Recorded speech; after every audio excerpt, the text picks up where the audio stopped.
guys, how you doing? Uncle Craig here on the Bondoc with another project. Yet another project. Kind of a midstream project, I guess. I was over at the mom's house the other day and I saw an old bicycle in the back, and I was asked my wife, hey, your mom still ride that? She's like, no, I think it's busted for a long time. And it looked whole. So I went over there today to check it out, brought it over here. And it's got some issues. But, you know, I used to build bikes. So I think I can put it back together. Got the rice harvester over there in the back. Probably hear that. But check this thing out, man. It's got some cool features. I mean, you first look at it. It's got your normal kind of step through girl's bike, or in my case, old people's bike. That way you don't have to step over it.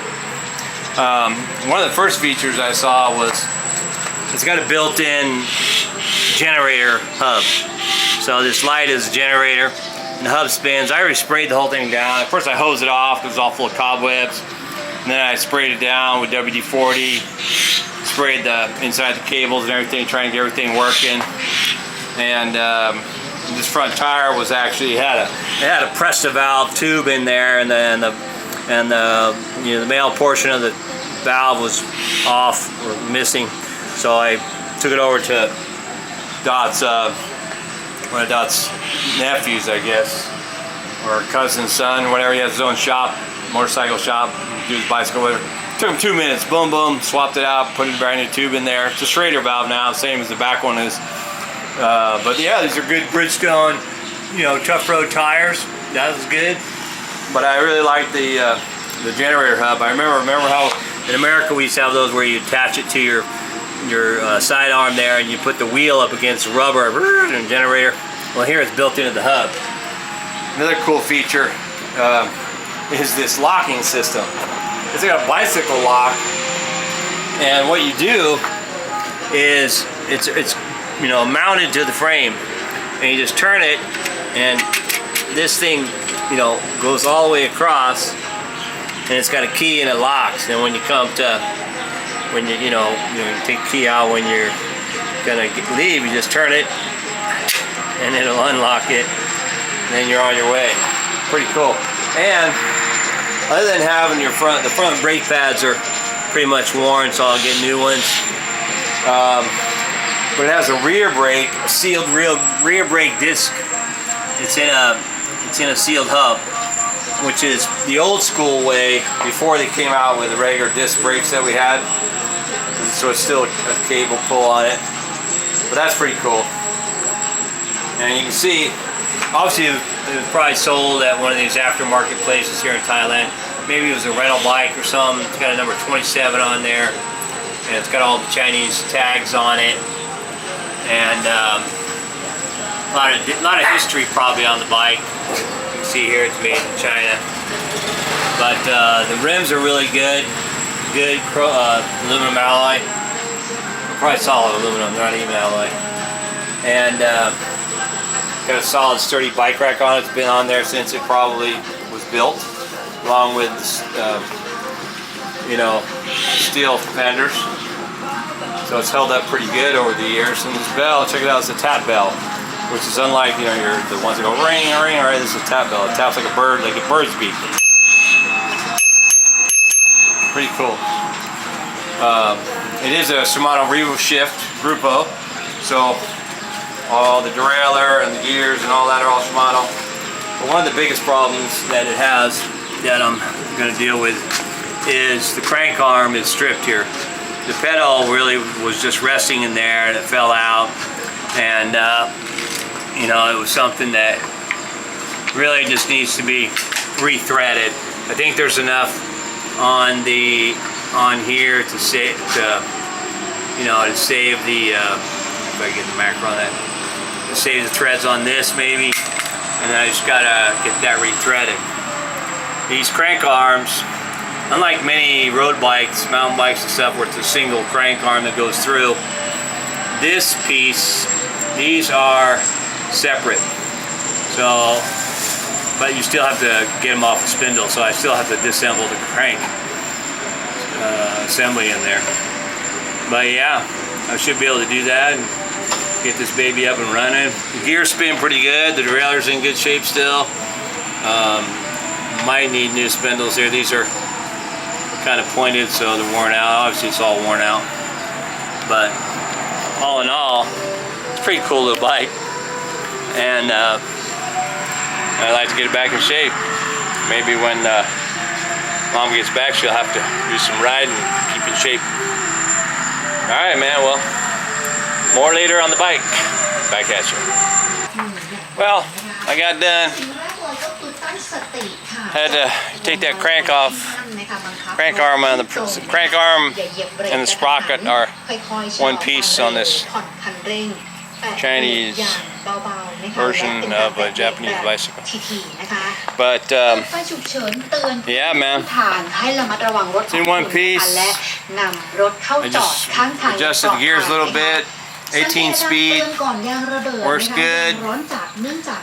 Cleaned it up, the lock works good, the key comes out. What I wound up doing on this pedal was wound up doing a little, I don't know if you can see that, little spot weld on that. Kind of back threaded a little bit of thread still on the inside of that thing. And so we use that to thread the pedal a little bit, then turn it around, put it in the right way, and spot welded it in place. My wife's cousin did that for me. Free of charge, of course. Thank you, buddy. But yeah, man. I don't know if the generator light works. I wish I had a bike, you know, I normally have a bike stand where I can go through all the gears, make minor adjustments and all that stuff, and spin this front tire pretty quick to see if this, see if this generator works. Should work though. Let's see why not. I might have to replace the light bulb. And of course, my mess is still here. My wife notably present to say, hey, don't leave that stuff there. No. Alright, man. Now mission is accomplished. Now I'll be riding that bicycle, make sure it's safe and everything. My wife says, hey man, it's got a rack on the back and a basket in the front. You can ride me and the dog. What? Yeah, we'll see about that. Might be able to do it. Those are good rims, man. Alright, more later. Keep watching. Well, after a long day, I think I deserve another banana smoothie. Got my ice, my honey, my milk, and my bananas. And, whoa, should I put my camera here and let it fall? It's kind of raining right now. But, what are you gonna do, man? Shit. Anyway, I got the ice in there. I can do this one hand. Put a little milk. Yesterday, when the battery ran out, I made too many, man. I had like about, 30 some ounces of, 36 ounces probably of banana smoothie. Speaking of banana, I'm gonna start ripping these apart, man. There's one. There's two. Break it and pinch it. 3, 4. And I was just checking. I got 2 banana trees out there that are ready. 2 more, or no. 1 more that's just about ready to be cut off. And then I checked on this backside. I don't even know how many bananas that was, by the way. 1, 2, 3, 4, 5, 6, 7. And there are 2 more banana trees that have the heart already out and bananas out there. So, man, I gotta start getting creative. That is 1, 2, 3, 4, 5, 6. That is 8 bananas. And now for the honey. And if you were watching that my other video when I made my banana smoothie, I put in a lot of honey, man. And same with this one. I mean, I probably won't put a lot, but you know, there's all kinds of information about how great honey is for you. You know, blenders don't often like honey too much because they bog it down or whatever. But hey, man, it tastes good, especially if it's actual honey, not that stuff you get at the dollar store that's made from sugar, water, and some gold color stuff. Alrighty, let's put this, whoa, let's put this cap on this thing.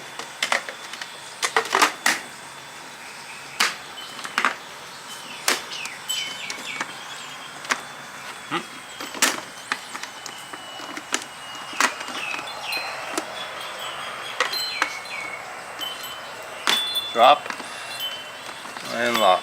Alright. Now, let's get this thing going, baby.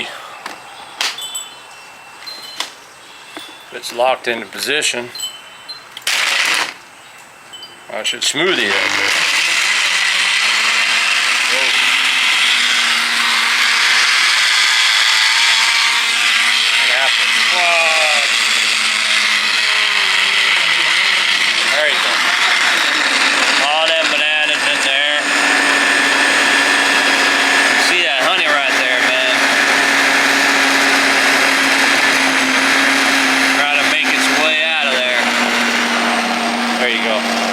Ultimately, some of that honey is going to stick in there.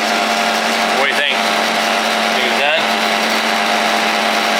Boom. Whoa, man. Whoa, man. Alright, let's take a look.